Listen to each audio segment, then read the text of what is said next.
When it comes to animation, there are a lot of things that make it a work of art. I mean, obviously the animation itself is pretty important, but there's also the style to it, the story it portrays, and also how it sounds. And like, obviously you want to have some good characters with unique voices, right? That's where voice actors come into place. Voice acting nowadays have become unnoticed by the general public, but still plays a vital role in everyday media, from films to video games. These voices bring characters to life, and they really leave an impact on how audiences can connect and interpret content. And I think it's about time we start celebrating those voice actors by showing their great range and uniqueness in characters that they have voiced, and platforming some of their best feats. And there have been a couple of famous voice actors that I've been wanting to highlight. And today, I'm actually picking a famous voice actor who just so happens to be a famous actor in general too. The greatest Jedi to ever live. We're talking about Mark Hamill.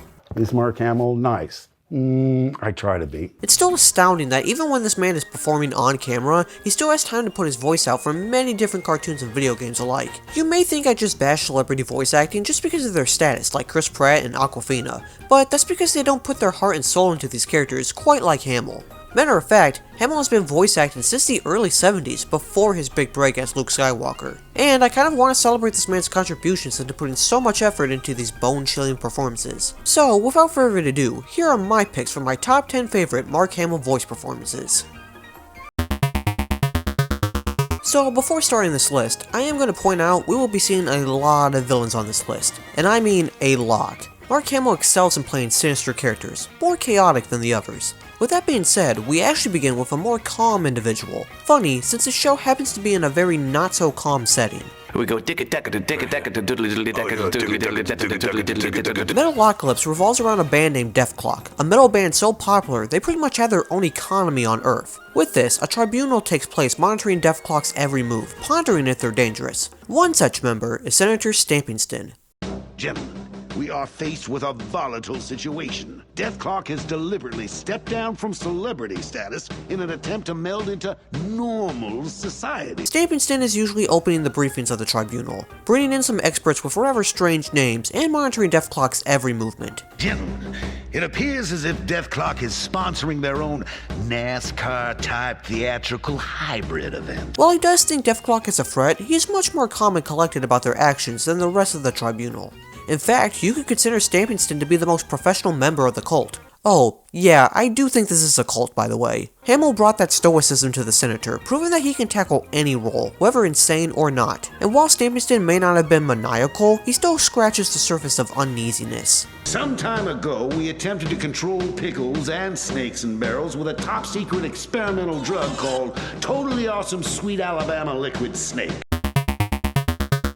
So, correct me if I'm wrong, but I do believe Mark Hamill has yet to be in a major Disney studio movie. I mean, he's got the chops for it, being either the main baddie or a wise old mentor. But alas, we still have to wait and see. Till then, at least we have something somewhat Disney adjacent that Hamill can sink his teeth in. It's the Disney/Square Enix crossover known as Kingdom Hearts. Hades, we gotta talk.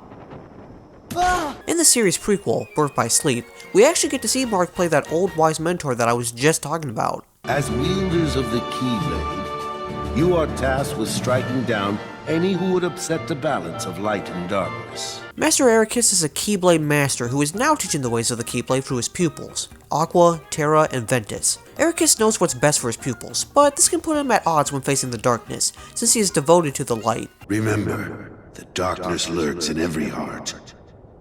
Darkness is our foe. Submit to the darkness. Ericus can sometimes be cold towards his apprentices, but does care for them deep down. There's a ton of strength and courage to Ericus, something Hamill easily portrays in his voice. I guess this is what made Ericus a fan favorite for the franchise, that he even got to be in the anticipated third installment of the mainline games.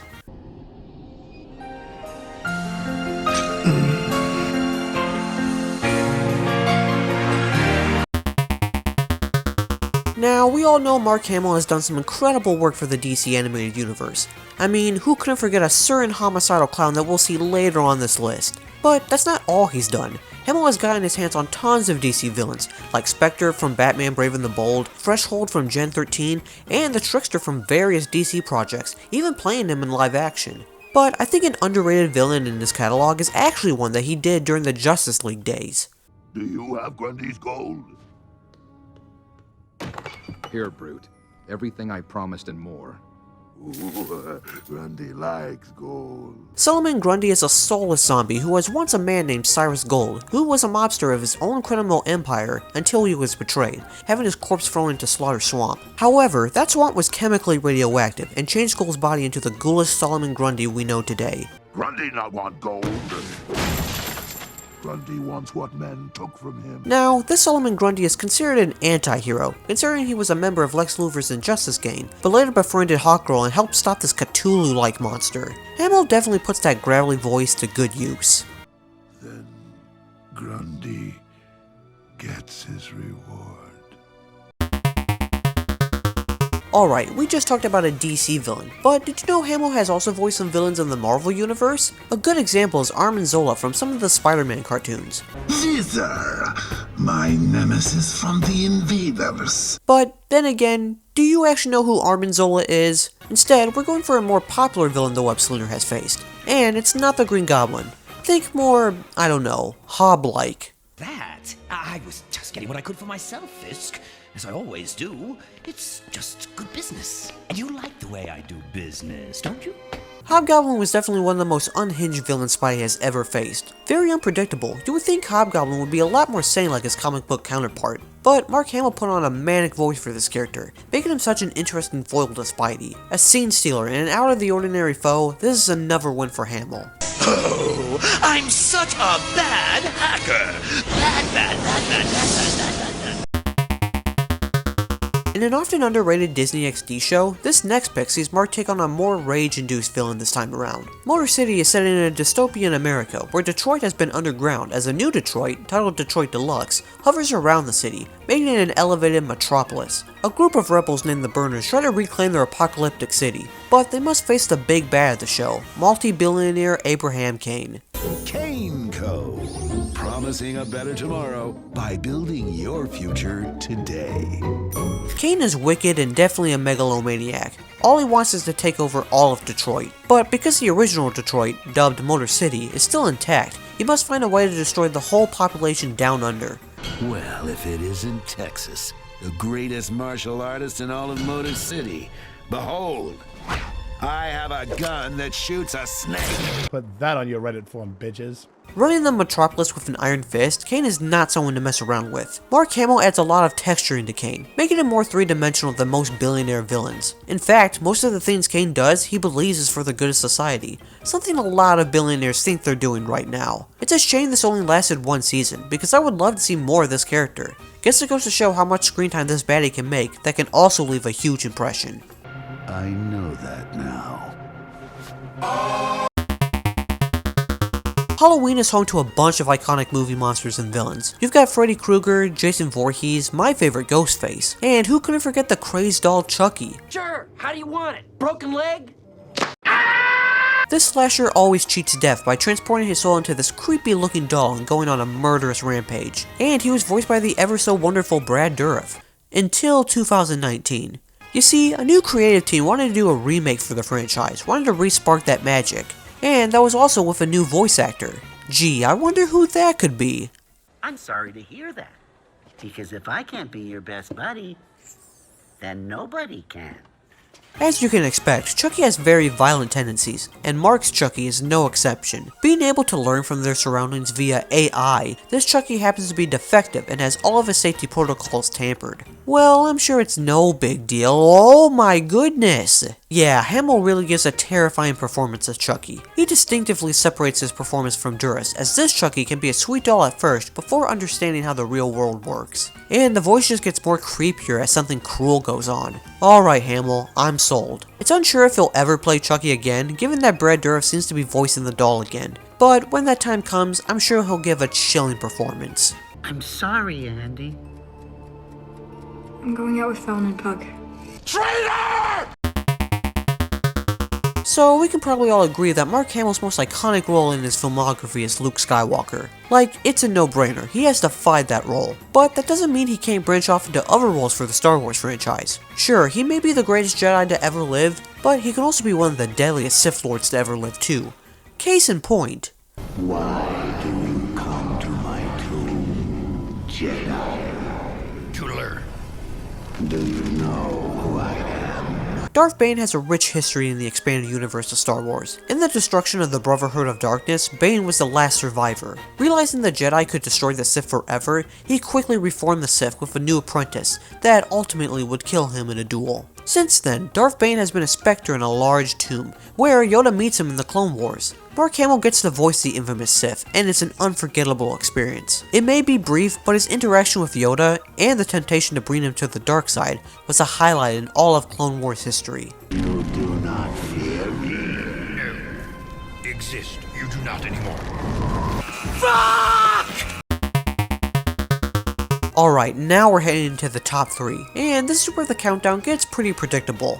If you know anything about Mark Hamill's voice work, you probably already know or at least heard of these 3 iconic roles he's voiced. I mean, they're actually more than just cameos or just recurring characters. They are part of the main cast. Now, in this slot, we're going in more of a comedic route. Mark has that cackling tension when voicing villains, but like I said, his second most popular typecast is the mentor character. And while this next character might not be a huge mentor for Mordecai and Rigby, he makes up for having a lawful good personality. This is Skips. You know what to do. Skips! We need your help. The harpsichord got stuck in the doorway. Yeah, Skips, it's stuck. You gotta help us. Mordecai and Rigby are, let's just say, some mischief makers. They often get in trouble a lot at the park, so they usually look up to Skips the Yeti for advice. We tried to tell Benson. He didn't believe us. Then you're gonna have to catch him yourselves. But it's not gonna be easy. He strikes without warning and he vanishes with the wind. Skips pretty much knows everything, including the mysteries of the unknown. Probably because Skips is also immortal. Maybe he should have been the one at the Sith tomb then. Skips is pretty monotone and one of the least vocal characters on the show, but when he does speak, it's like hearing God speak. Hamill makes sure that Skips is a wise and impressionable character from start to finish, that can be a little zany from time to time too. A very popular character from an already popular Cartoon Network show. Okay, so, we have the ice cream social today. Skips, you're setting up the booths, the ice cream. One cartoon that really stands out from the rest is Avatar: The Last Airbender. The show was really mature for Nickelodeon, spouting out themes of duty and destiny, redemption and forgiveness, and balance and harmony. This allowed characters to be much more complex, like our hero Aang, who has to understand the importance of being the new Avatar, and Zuko, who has a life-changing arc throughout the show. In fact, at the beginning, Zuko tries to track down Aang in order to impress his father, who banished him for showing no honor. You want to take a guess who his father is? You have been away for a long time. See, the weight of your travels has changed you. You have redeemed yourself, my son. Fire Lord Ozai has already cemented himself as one of animation's most popular TV villains. A man obsessed with power, Ozai makes sure that the Fire Nation reigns supreme from other nations. You will obey me, or this defiant breath will be your last. Hamill managed to portray a terrifying and intimidating character bent on world domination with little regard to anything other than his own ambition. His vulgar actions speak louder than words, like when he took away the throne from his grieving brother Iroh, or the torturous scarring of his son Zuko. Even in Season 1, where we only get to hear his voice, we all knew how powerful this man would become, and that's all thanks to Hamill's perfect casting. From this moment on, I will be known as the Phoenix King. Before we get to my top pick, here are a few honorable mentions. I thought you might like some help with your sales pitch, sir. Sales pitch? Yes. We've come here today to offer you and your men employment. Yet another villain with an interaction with motorcycles. Boy, if I had a nickel every time Mark Hamill voiced a villain affiliated with motorcycles, I have 2 nickels. Adrian Ripperger is vice president of Corley Motors, but wants full control of the business, and will stop at nothing to make that happen, including murder. Yikes. But ye be no match for Sticky Beard, the stickiest pirate ever to sail the summer. One of the sweetest villains you'll ever come across. Like, literally the sweetest. He probably tastes like Jolly Ranchers. Or maybe he's sour? Anyway, Sticky Beard is one of the many villains the kids next door have to face, and Hamill really is having a blast with his portrayal here. Sugar Zoom City, the last stronghold of hope in the universe, yet defies me. He may be the new voice for Skeletor, but the Skeleton King was the OG skeleton that Mark voiced. This bone-faced conqueror was a highlight in the series, and every word that came out of his mouth was ruthless. Prom dresses by day, indestructible supersuits by night. I'm Art Rosenbaum, kid. Pleasure to finally meet you. While Hamill has voiced heroes and villains in the past, this is the first time he's voicing a hero's tailor. Hey, somebody's gotta make the hero look flashy. This is a very subtle performance, but in many of Hamill's sinister voices, it's nice having a more heartwarming and simple voice in art. A superior being such as myself has only one option. Burn them. Don't you agree, Princess Lucita? Let's forget about that original dub that came out around the 80s and talk about the one that has Mark Hamill in it. Colonel Muska is a government agent who wants control of Lupita's technological power. Cold, calculating, and duplicitous, Hamill is just good at being bad. And with that, here's my favorite Mark Hamill voice performance. Okay, this should really come to no surprise. Back when I was doing my top 10 Tom Kenny performances, it was hard not putting SpongeBob as his best role. I mean, Tom Kenny personifies SpongeBob. And when it comes to Mark Hamill, there really is only one character that is celebrated more than often, and one that kickstarted Mark's whole voice acting career as a whole. Take it away, Clown Prince of Crime. Listen, Boopsy, even though you never call and never write, I still got a soft spot for you. So I'm sending you a fun gift. Airmail. It's no wonder when people try to rank all the actors that have played the Joker, both live action and animated, Mark Hamill seems to find his way in the top 3. Sure, Heath Ledger and Jack Nicholson were stellar as the Clown Prince, but when it comes to sounding like the Joker, Hamill easily deserves that spot as one of the best. That's it. That's what I want to see. A nice big smile. Back in 1991, people were shocked when it came out Hamill was going to be voicing Joker, and were utterly flabbergasted at such a good job he did. Since then, he's been voicing the iconic trickster in multiple major projects, including the Batman Arkham video games and the controversial DVD release of The Killing Joke. Sure, there have been other voice actors who have lent their voices to the clown, with staggering success, but you just can't replicate what Mark did with the Joker. It is utterly iconic.